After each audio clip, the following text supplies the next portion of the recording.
আসসালামু আলাইকুম। গত লেসনে আমরা আলোচনা করেছি যে পাইথন প্রোগ্রামিং কি, পাইথন প্রোগ্রামিং এর হিস্টোরি সম্পর্কে জেনেছি এবং কেন আমরা পাইথন ইউজ করব এবং কোথায়, কোথায় পাইথন ইউজ করতে পারি সে সম্পর্কে বিস্তারিত জেনেছি। এবং আজকের ক্লাসে আমরা জানব কিভাবে আমরা আমাদের লোকাল পিসিতে পাইথন ইনস্টল করতে পারি এবং কিভাবে ক্লাউডে পাইথন ইনস্টল করে সেখানে কোড করতে পারি।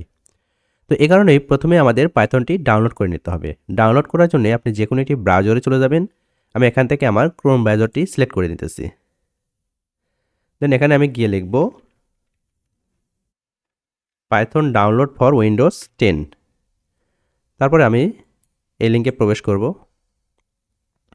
এই লিঙ্কে আসার পর প্রথমে দেখেন লেখা রয়েছে download the latest version for Windows, অর্থাৎ উইন্ডোজের জন্য আমরা যেহেতু এটি ডাউনলোড করতে চাচ্ছি সেক্ষেত্রে আমরা এই ডাউনলোড অপশন থেকে ডাউনলোড করতে পারবো।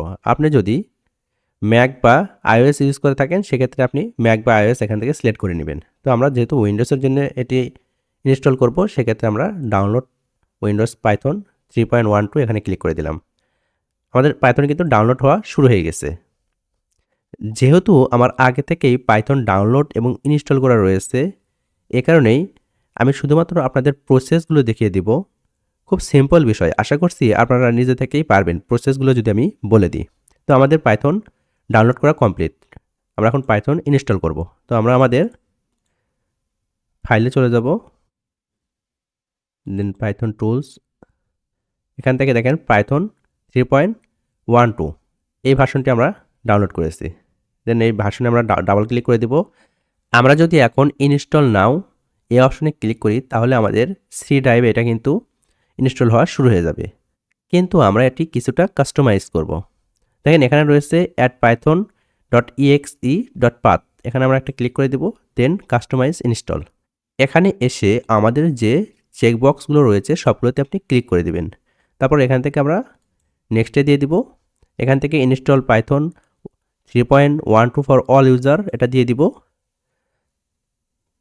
দেন আমরা যদি ইনস্টলে দিয়ে দিই এখন কিন্তু পাইথন ইনস্টল হয়ে যাবে। তো যেহেতু আমার আগে থেকে ইনস্টল করা রয়েছে তাই আমি এটি ক্যান্সেল করে দিতেছি। এখন দেখেন আমার এখানে পাইথনের কিন্তু কোনো আইকন নেই, কারণ আমি যখন পাইথন ইনস্টল করেছিলাম তখন ডেস্কটপ আইকন নামে একটা অপশন থাকে, সেটা কিন্তু আমি আনচেক করে রাখছিলাম। আপনারা ওইটি টিকমার্ক বা চেক করে দিবেন, তাহলে পাইথনের যে আইকন সেটা কিন্তু আপনাদের ডেস্কটপে পেয়ে যাবেন। যেহেতু এটি আমার ডেস্কটপে নেই এই জন্য এটা আমার নিয়ে আসতে হবে। আমি সার্চ বাটনে যাব, দেন আমি এখানে যদি পাইথন লিখি দেখেন চলে এসেছে পাইথন 3.11 এই ভার্সনটি আমি আসলে ইনস্টল করেছিলাম। আমি আসলে এখানে ক্লিক করব, দেন আমাদের পাইথন চলে এসেছে। তো আমরা যদি এখানে কিছুটা কোড করি, দেখেন প্রিন্ট, আমি ডাবল কোটেশনের মধ্যে আমার নাম লিখতেছি, দেন আমি যদি ব্র্যাকেট ক্লোজ করি তারপরে যদি আমি এন্টার দিই দেখেন আমার নাম এখানে প্রিন্ট হয়ে গেছে। দারুণ না?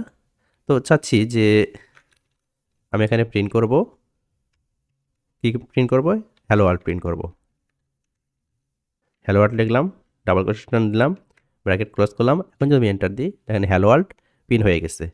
এই যে এখানে দেখেন প্রিন্ট যেটি সেটি কিন্তু একটি ফাংশন, এবং এই যে ডাবল কোটেশন, এই ডাবল কোটেশনের মধ্যে যা কিছু রয়েছে সেগুলো হচ্ছে স্ট্রিং, এগুলো একটা ডাটা টাইপ, এগুলো নিয়ে আমরা পরবর্তীতে আস্তে আস্তে আলোচনা করব। তো দেখি তো এখানে আমরা কিছু যোগ বিয়োগ গুণ ভাগ করতে পারি নাকি। আমি প্রিন্ট লিখলাম, লেখার পর দেখেন যোগ বিয়োগ গুণ ভাগ যখন করব তখন সেটা আসলে ইন্টিজার টাইপের ডাটা। তো ইন্টিজারে আসলে ডাবল কোটেশন রাখতে হয় না, ডাবল কোটেশন যখন আপনি দিবেন সেটি আসলে আপনার স্ট্রিংয়ে কনভার্ট হয়ে যাবে। তো আমরা এখানে 5 + 5 দিব, দেন আমরা যদি ব্র্যাকেট ক্লোজ করি এখন যদি এন্টার দিই, গুড, আমাদের কিন্তু 10 চলে এসেছে 5 + 5। ঠিক আছে, বাট এখানে কোডগুলো কিন্তু ইন্টারেক্টিভ না। তাছাড়া ফুল কোড আমাদেরকে লিখতে হচ্ছে এবং কোনো লাইব্রেরি কিন্তু আমরা এখানে ইউজ করতে পারবো না। এক্ষেত্রে এই সমস্যার সমাধানের জন্য আমরা কি করতে পারি, এজন্য আমাদের আলাদা একটি টুলস বা আইডি ইউজ করতে হবে। সেক্ষেত্রে আপনি পাইথনের আইডি রয়েছে পাইসাম, অথবা ভিজুয়াল কোড রয়েছে, আপনি যে কোনো একটি ইউজ করতে পারেন। তো আমি আমার বেশিরভাগ কোডগুলো আসলে ভিজুয়াল স্টুডিওতেই করে থাকি। সো আমি আপনাদের এখানে এখন ভিজুয়াল স্টুডিও কীভাবে ইনস্টল করতে হয় সেটা দেখাবো। তো আমি একটু ক্রস করে দিতেছি। ইনস্টল করার জন্য প্রথমে ভিজুয়াল স্টুডিও আসলে ডাউনলোড করতে হবে। তো ব্রাউজারে এসে আমি যদি ভিএস কোড ডাউনলোড লিখে সার্চ করি, দেন প্রথমে রয়েছে ডাউনলোড ভিজুয়াল স্টুডিও, এই লিঙ্কে আমি প্রবেশ করব। দেন এখানে রয়েছে দেখেন উইন্ডোজ 10 এবং 11 এর জন্য এটি। তো তো আপনি যদি ম্যাক ইউজ করেন সেক্ষেত্রে এখান থেকে আপনি ডাউনলোড করে নিতে পারবেন। যেহেতু আমি উইন্ডোজ ইউজ করতেছি, তো আমি উইন্ডোজের উপর ক্লিক করে দিলাম। দেন আমি যদি এখান থেকে ডাউনলোডে যাই, এখানে দেখেন অটোমেটিকভাবে ডাউনলোড হওয়া শুরু হয়ে গেছে। তো আমি এটা আসলে ক্লোজ করব, কারণ আমার আগে থেকে ডাউনলোড করা রয়েছে। তো আমি এখান থেকে আমি আমার ফোল্ডারে যাব। দেন দেখেন ভিজুয়াল স্টুডিও, এখানে ডাবল ক্লিক করে দিলে, ডাবল ক্লিক করার পরে ঠিক এরকম একটি বক্স আসবে। তো এখানে রয়েছে I accept the agreement, I do not accept the agreement. তো তারা আসলে কিছু রিকোয়ারমেন্ট দিয়েছে, ওটা অ্যাকসেপ্ট করতেই হবে। আপনি যদি ডো নট দেন তাহলে আপনি নেক্সট করতেই পারবেন না। তো যেটাই দুক, নেক্সট করার জন্য আমাদের অ্যাকসেপ্ট করতে হবে। ক্লিক করে দিলাম। দেন এখানে রয়েছে ক্রিয়েট এ ডেস্কটপ আইকন, যেটা একটু আগে আপনাদের বোঝালাম যে আমি যদি এখানে ক্লিক করে দিই তাহলে আমার ডেস্কটপে এই আইকনটি শো করবে ভিজুয়াল স্টুডিওর। আমি যদি আনচেক করে রাখি তাহলে কিন্তু এটি শো করবে না। এখান থেকে গিয়ে আমি যেভাবে সার্চ করে বের করে নিয়ে আসলাম পাইথনটা, এটিও ঠিক ওইভাবে বের করে নিয়ে আসতে হবে। সো আমি এখানে ক্রিয়েট এ ডেস্কটপ আইকনে ক্লিক করে দিলাম। দেন আমি সবগুলো আসলে ক্লিক করে দিব। তারপর আমি যদি নেক্সট দিই, এখন যদি আমি ইনস্টলে দিই, এটা কিন্তু ইনস্টল হওয়া শুরু হয়ে যাবে। তো এটা সিম্পল একটা বিষয়, ইনস্টল করা এটা কোনো বড় কোনো স্কিল না, আপনারা নিজে থেকেই করতে পারবেন। আর যদি কোনো প্রবলেম হয় নক দিবেন, এটা আসলে হেল্প করা যাবে। তাছাড়া তো ইউটিউব রয়েছে, ইউটিউবে আপনি just download and install visual studio লিখে সার্চ করবেন, হাজার হাজার ভিডিও আসবে। তো এটা কোনো ফ্যাক্ট না। তো এটা আমি ক্যান্সেল করে দিতেছি। যেহেতু আমাদের ভিজুয়াল স্টুডিও ইনস্টলেশন পার্ট শেষ, তো আমরা একটু ভিজুয়াল স্টুডিওতে গিয়ে কিছুটা কোড করে দেখব যে ভিজুয়াল স্টুডিও জিনিসটা আসলে দেখতে কেমন হয়। আপনি যখন ভিজুয়াল স্টুডিও ওপেন করবেন তখন ঠিক এরকম ইন্টারফেস দেখতে পারবেন। এপাশে রয়েছে দেখেন show all commands, open file, open folder, open reset. তো এগুলো তো বুঝতেই পারতেছেন যে ওপেন ফাইল কি, ওপেন ফোল্ডার কি। আর এপাশে দেখেন কিছু অপশন রয়েছে, এগুলো নিয়ে হচ্ছে আমরা এখন আলোচনা করব না। যখন আমরা আসলে কোড করব তখন আস্তে আস্তে এই বিষয়গুলো চলে আসবে। তো এগুলো নিয়ে আসলে বিস্তারিত আলোচনা করারও কিছু নেই। তো এখানে কোড লেখার জন্য প্রথমে আমরা চলে যাব ফাইল অপশনে। দেন এখান থেকে আমি চলে আসবো নিউ ফাইলে। নিউ ফাইলে ক্লিক করার পর এখান থেকে আমাদের পাইথনটি সিলেক্ট করে নিতে হবে। আমরা যদি টেক্সট ফাইল সিলেক্ট করে নিই তাহলে আমরা টেক্সট আকারে মানে লেখাগুলো লিখতে পারবো। দেন আমরা পাইথন ফাইল ক্লিক করলে, পাইথনে ক্লিক করার পর ঠিক এরকম অপশন আসবে। তো এখানে আমরা যদি প্রিন্ট লিখি, লিখে আমরা সাপোজ হ্যালো ওয়ার্ল্ড লিখব। লেখার পর আমরা যদি এখান থেকে রান বাটন আসে, রান উইথ ডিবাগিং, এখানে যদি ক্লিক করি তাহলে দেখেন এটা আমরা সেভ করতে বলতেছে। তো আমরা সেভ করে দিলাম, এটা আমাদের রান হয়ে যাবে। আমাদের এটি কোথায় রান হবে? এটা আমাদের টার্মিনালে রান হবে। টার্মিনাল আমাদের নিচের দিকে আসলে দেখা যাচ্ছে। আমরা যদি একটু উপরে টানি, দেখেন এখানে হ্যালো ওয়ার্ল্ড কিন্তু প্রিন্ট হয়ে গেছে অলরেডি। তো আমি যদি এরপরে আবার প্রিন্ট করি, যে আমি সাপোজ আমার নামটা প্রিন্ট করতেছি, দেন আমি যদি রান অ্যান্ড ডিবাগিংয়ে দিই, দেখেন এটি বারবার কিন্তু মানে পুরো কোডটি আসলে প্রিন্ট হয়ে যাচ্ছে। প্রথমবার আমরা শুধুমাত্র এটুকু লিখছিলাম, পরবার আমরা এটুকু লিখলাম। আমরা যখন প্রিন্টটা দিলাম তখন কিন্তু আমাদের দুটোই কিন্তু আবার প্রিন্ট হয়ে গেল। তো আমরা চাচ্ছি যে আমরা প্রত্যেকটা সেল অনুযায়ী প্রিন্ট করব। সেক্ষেত্রে একটা সুবিধা হবে, আমাদের যখন আসলে কোডে কোনো ইরর আসবে তখন শুধুমাত্র ওই সেলের মধ্যেই আমরা কিন্তু চেঞ্জ করে দিতে পারবো এবং ওই সেলটুকুই আবার পরবর্তীতে রান করতে পারবো। তো এটি করার জন্য আমরা একটু ফাইলে যাব, নিউ ফাইল নেব। দেন এখান থেকে আমরা জুপিটার নোটবুক নামে একটা অপশন রয়েছে, এই জুপিটার নোটবুকে ক্লিক করে দেবো। এখানে কোডগুলো আসলে খুব ইন্টারেক্টিভ হয় জুপিটার নোটবুকে। দেখেন এখানে সেল আকারে চলে আসছে। তো আপনি একের পর এক এখানে সেল ক্রিয়েট করতে পারবেন কোড দিয়ে। তো প্রথম সেল আমরা লিখলাম প্রিন্ট, দেন আসলে হ্যালো ওয়ার্ল্ড লিখব। তো এখন আমি যদি দেখেন এখানে রান অলে দিই তাহলে সবগুলো সেলে আমাদের রান হতো। তো আমরা যদি দেখেন এই পাশে প্লে বাটন রয়েছে, এখানে যদি ক্লিক করি দেখেন শুধুমাত্র এই সেলটা আমাদের রান হবে। তো আমাদের একটা পাইথন 3.11.4 এর সাথে কানেক্ট করতে হবে, আমরা কানেক্ট করি নাই। তো কানেক্ট করে নিলাম। তো এখন যদি আমরা এটা রান দিই, রান আমরা কয়েকভাবে দিতে পারবো।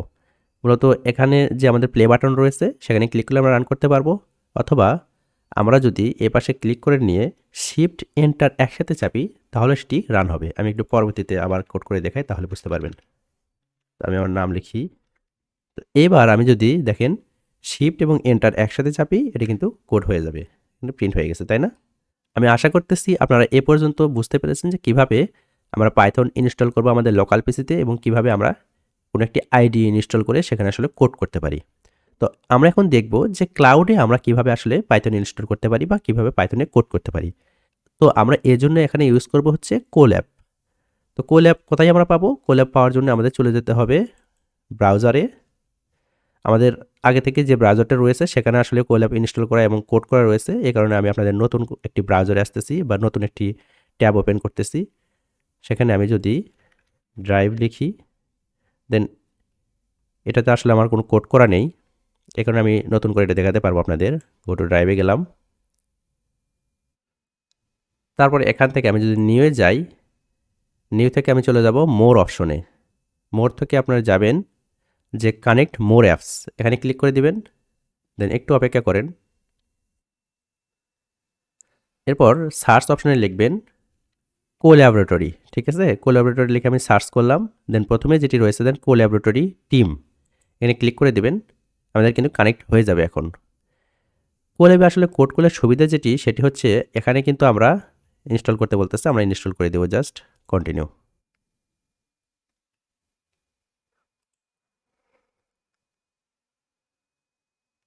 একটু অপেক্ষা করেন, এটা আমার কানেক্ট করা ছিল না, নতুনভাবে কানেক্ট করতেছি।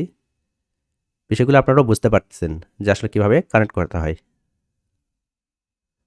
গুড, আমাদের চলে এসেছে, দেখেন, ওকে, কোল্যাবরেটরি হ্যাজ বিন ইনস্টলড, তাই না? তো এটা আমরা আসলে এখান থেকে দিয়ে দেব, আমাদের কিন্তু ইনস্টল হয়ে গেছে। তো এখন যদি আমরা ব্রাউজারে এসে জাস্ট কোল্যাব লিখব, কোল্যাব লিখে সার্চ করব ওয়েলকাম টু কোল্যাবরেটরি, তাই না?